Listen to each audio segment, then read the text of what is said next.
दोस्तों, क्या भारतीय समुद्र यात्रा से बचते थे और उसे पाप मानते थे? क्या मुगल ही यहाँ पर कलाएं और विज्ञान लेकर आए थे? क्या हम विज्ञान और तकनीक में पीछे थे? क्या भारत कभी एक नहीं रहा? ऐसे कई सारे भ्रम हैं भारत के बारे में जो फैले हुए हैं और उन्हें दूर करना जरूरी है। सो आज इस वीडियो में इन्हीं भ्रमों को हम दूर करने की कोशिश करेंगे। हेलो नमस्कार दोस्तों, स्वागत है आपका अभिज्ञान में। और आज भारत के बारे में फैलाए गए कई भ्रमों का हम निवारण करेंगे। आजादी से पहले अंग्रेजों ने और आजादी के बाद में वामपंथियों ने भारत के बारे में कई सारे भ्रम फैला रखे हैं। वामपंथियों ने भारत को नीचा दिखाने में, उसके संस्कृति को नीचा दिखाने में कोई कसर बाकी नहीं छोड़ी है। लेकिन कई ऐसी अंधविश्वासी बातें भी है जो भारतीय मानते भी थे, लेकिन कुछ ही समय के लिए। मुगल आक्रमणों के बाद में भारत में कई ऐसी कुप्रथाएं, अंधविश्वास फैल चुके थे और लोग मानने लगे थे। जानते हैं पहले भ्रम के बारे में।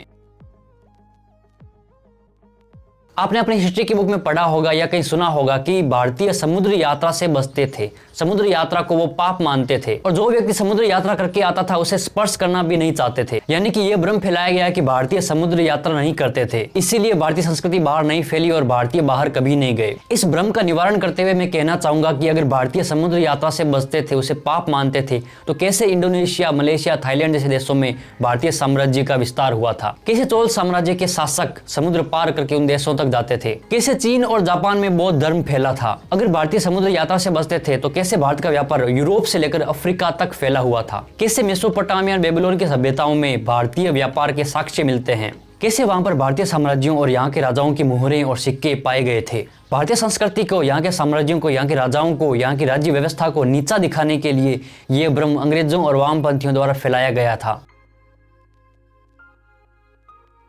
दूसरा भ्रम यह है कि भारतीय हमेशा कुएं के मेंढक बने रहे। भारत से बाहर निकलने की उन्होंने कभी कोशिश भी नहीं की, या किसी पर उन्हें आक्रमण नहीं किया, या अपना साम्राज्य विस्तार करने की कोशिश नहीं की। तो इसका भी उत्तर या निवारण वैसा ही है जैसा पिछले उत्तर में था। अगर प्राचीन समय में भारतीय कुएं के मेंढक थे और भारत से बाहर निकलना नहीं चाहते थे, तो कैसे दक्षिण पूर्व के देशों में भारतीय संस्कृति पाई जाती है? कैसे कंबोडिया में अंकोर वाट का मंदिर पाया जाता है? कैसे थाईलैंड में रामायण प्रचलित है? कैसे इंडोनेशिया के जावा और सुमात्रा द्वीपों में आज भी भारतीय संस्कृति देखने को मिलती है और आज भी वहां पर हिंदू रहते हैं? कैसे अमेरिका की एक ट्राइब आज भी भगवान हनुमान की पूजा करती है? इस ट्राइब के बारे में आप गूगल पर सर्च कर सकते हैं। इस ट्राइब के लोग ग्लोरी टू हनुमान ये शब्द यूज करते हैं। एवेंजर्स की वकांडा मूवी में आप इस ट्राइब के बारे में देख सकते हैं। वकांडा मूवी के इंग्लिश एडिशन में उस ट्राइब का एक लीडर ग्लोरी टू हनुमान बोलता है, लेकिन जब हिंदी में इस मूवी का ट्रांसलेशन किया गया तब इस शब्द को हटा दिया गया।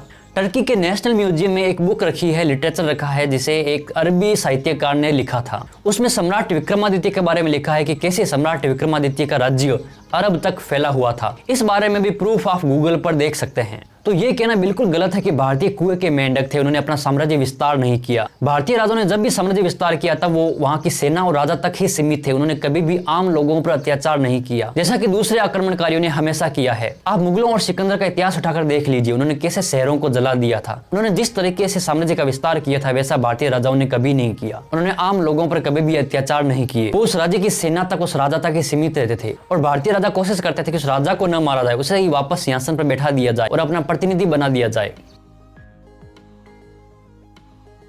तीसरा भ्रम भारतीयों के बारे में यह फैलाया जाता है कि भारतीय हमेशा से अंधविश्वासी और अनपढ़ रहे हैं। भारत में अधिकतर कुप्रथाएं मुगल आक्रमण के बाद में ही शुरू हुई थी। बाल विवाह, घूंघट प्रथा जैसी प्रथाएं भी मुगलों के आक्रमण के बाद में शुरू हुई थी। उसका कारण आप अपने आप समझ सकते हैं। मुगल आक्रमणकारी सिर्फ युद्ध तक सीमित नहीं रहते थे, वो लूटपाट भी करते थे। अपनी बहन बेटियों को उनकी बुरी नजर से बचाने के लिए ये प्रथाएं शुरू हुई थी। प्राचीन भारत में स्वयंवर के रूप में महिला को अपना पति चुनने का अवसर दिया जाता था। और शिक्षा की बात करूं तो जिस समय यूरोपीय लोग और अरबी लोग पत्ते लपेट कर घूमते थे, उस समय भारत में वेदों की रचना हो चुकी थी। विदेशी आक्रमणों के बाद में यहाँ की एजुकेशनल इंस्टीट्यूशंस को तबाह कर दिया गया, यहाँ की शिक्षा व्यवस्था तबाह कर दी गई, यहाँ के गुरुकुल उजाड़ दिए गए, विश्वविद्यालयों को जला दिया गया। उसके बाद में यहाँ पर शिक्षा का पतन शुरू हुआ। उसके बाद से अंधविश्वास, कुप्रथाएं और अशिक्षा यहाँ पर फैल गई।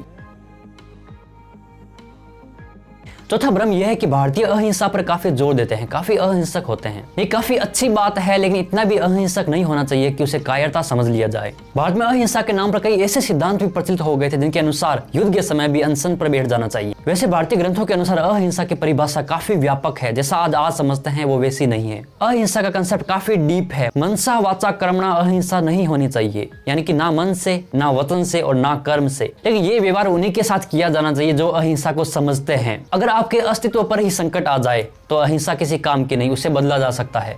इतिहास को उठाकर देखें तो अहिंसा का उपयोग एक स्थान पर ही, एक निश्चित स्थान पर ही किया गया है। हर जगह अहिंसा को नहीं रटा गया है। सामने वाले की नीयत को देखकर ही अहिंसा का उपयोग होना चाहिए। महाभारत को रोकने के लिए भी श्री कृष्ण ने काफी प्रयास किया था। वो संधि प्रस्ताव लेकर दुर्योधन के पास भी गए थे, लेकिन जब सारे प्रयास फेल हो जाते हैं और एक ऐसा पॉइंट आ जाता है जहां पर हिंसा को रोकना संभव ही नहीं होता, युद्ध को रोकना संभव ही नहीं होता, वहां पर अधर्म को समाप्त करने के लिए युद्ध का प्रयोग करना ही पड़ता है। महाभारत युद्ध तभी शुरू हुआ जब एक पॉइंट पर आकर सारे प्रयास फेल हो गए थे। उसके बाद में कोई उपाय नहीं बचा था। एक पांचवा भ्रम यह है कि यहाँ के लोगों ने सभी लोगों को अतिथि मानकर यहाँ पर स्वागत किया, उन्हें अपनी संस्कृति में मिलाया। ये गर्व की बात है कि भारत में अतिथि देवो भव का कंसेप्ट हमेशा से चलता आया है, लेकिन यहाँ पर आने वाले सारे अतिथि नहीं थे। वामपंथियों ने भ्रम फैलाया कि भारत ने मुगलों और अंग्रेजों का स्वागत अतिथि के रूप में किया था। जो सर पर चढ़कर आकर बैठ जाए वो अतिथि नहीं होता, जो घर में घुसकर लूटपाट करने लग जाए वो अतिथि नहीं होता। मुगल और अंग्रेज भारत में अतिथि के रूप में नहीं बल्कि आक्रमणकारी के रूप में आए थे, और जबरदस्ती मुगलों और अंग्रेजों को अच्छा बताने के लिए वामपंथियों ने उन्हें अतिथि का दर्जा दे दिया। दुनिया की पहली मस्जिद केरल में खोली गई थी और वहां के राजा ने अरब व्यापारियों को जमीन दी थी मस्जिद बनाने के लिए। ये अतिथियों का सत्कार था, लेकिन वो हमारे सर पर ही चढ़कर बैठ गए। जब अलाउद्दीन खिलजी अपनी सेना लेकर चित्तौड़ पर आक्रमण करने के लिए आया, तब चित्तौड़ के राजा रतन सिंह ने अलाउद्दीन को अतिथि मानकर उसे भोजन के लिए बुलाया और उसे भोजन करवाया, उसका अतिथि की तरह सत्कार किया। लेकिन इतना मान सम्मान देने के बावजूद वही अलाउद्दीन चित्तौड़ पर आक्रमण कर देता है और चित्तौड़ को तहस नहस कर देता है और वहां की स्त्रियों को जोहर करने पर मजबूर कर देता है। ऐसा अतिथि किस काम का? एक व्यक्ति मेहमान के रूप में आपके घर पर आता है और घर में लूटपाट करने लग जाता है, तोड़फोड़ करने लग जाता है, मारपीट करने लग जाता है, तो क्या वो मेहमान रह जाता है? वहां पर आपको अधिकार है कि आप उसको मार पीट कर बाहर भगाएं। लेकिन भारत की एक बड़ी विडंबना रही है कि यहाँ पर आक्रमण करने वाले लोगों को यहाँ के लोगों ने अतिथि बना दिया। इतिहास में उन्हें अतिथि का नाम दे दिया, जबकि सबको पता है कि वो यहाँ पर क्या करने आए थे और उन्होंने यहाँ पर क्या किया। छठा भ्रम यह फैलाया जाता है कि भारत कभी एक नहीं रहा, भारत हमेशा टुकड़ों में रहा, भारत कभी एक साम्राज्य के रूप में नहीं रहा। इतिहास की गलत व्याख्या करने वाले लोगों के अनुसार भारत को मुगलों और अंग्रेजों ने एक किया था, उससे पहले भारत एक नहीं था। इन लोगों को मौर्य साम्राज्य और गुप्त साम्राज्य का इतिहास भी उठाकर देख लेना चाहिए। उस समय में भारत वहां तक फैला हुआ था जहां तक आज भी नहीं है। मौर्यों और गुप्तों का शासन अफगानिस्तान, ईरान से लेकर बर्मा तक था। दक्षिण भारत के महान चोल शासकों का राज्य दक्षिण पूर्व के कई देशों तक था, जैसे इंडोनेशिया, थाईलैंड, कंबोडिया तक। सम्राट विक्रमादित्य के शासन के प्रमाण अरब में भी मिलते हैं। इस्लाम आने से पहले अरबी कबीले के लोग मूर्ति पूजा करते थे। ग्रीक और रोमन साम्राज्य में भी मूर्ति पूजा होती थी। वहाँ के देवताओं के नाम भी सनातन धर्म के देवताओं से काफी मिलते जुलते हैं। इससे कह सकते हैं कि सनातन संस्कृति विश्व भर में फैली हुई थी। इतिहास में एक समय ऐसा भी आता है जब एक साम्राज्य का पतन हो जाता है और छोटे छोटे राज्यों का उदय हो जाता है, और उसी टाइम पीरियड को वामपंथियों ने बढ़ चढ़कर दिखाया है। उत्तर भारत से लेकर दक्षिण भारत तक की संस्कृति में एक ऐसा तत्व दिखाई देता है जो उसे एकता के सूत्रों में पिरो देता है। क्षेत्र के आधार पर देखें तो भारत कई अलग अलग राज्यों और राजाओं के अधीन रहा है, लेकिन भारतीय संस्कृति में कुछ ऐसे मूल तत्व हैं जो भारत को एकता के सूत्र में पिरोते हैं। कई ऐसे सिद्धांत हैं जो भारत को एक बनाते हैं। सातवां भ्रम यह फैलाया जाता है कि भारतीय विज्ञान और तकनीकी में काफी पीछे रहे हैं, लेकिन पुराण में ब्रह्मास्त्र जैसे ऐसे अस्त्र शस्त्रों का जिक्र है जिनके आगे आज के परमाणु हथियार भी फेल हैं। विमान शास्त्र की बात करें तो रामायण में पुष्पक विमान का जिक्र आता है। वहीं भारद्वाज मुनि ने विमान शास्त्र पर एक पुस्तक भी लिखी थी। चिकित्सा शास्त्र में सुश्रुत और पतंजलि का योगदान कोई नहीं भुला सकता। एटॉमिक फील्ड में कणाद ने अपना योगदान दिया था। रसायन शास्त्र में भास्कराचार्य ने अपना योगदान दिया था। विज्ञान और तकनीकी हर एक फील्ड में भारत में कई महान विद्वान पैदा हुए हैं। आठवां भ्रम यह फैलाया जाता है कि वामपंथी कहते हैं कि यहाँ पर आर्किटेक्ट यानी कला मुगल और अंग्रेज ही लेकर आए थे। वो ताजमहल और लाल किला दिखाकर मुगलों का गुणगान करते हैं। इंडियन हिस्ट्री की बुक्स में ताजमहल के बारे में, लाल किले के बारे में, मुगल कलाओं के बारे में आपको काफी महिमा मंडन देखने को मिल जाएगा।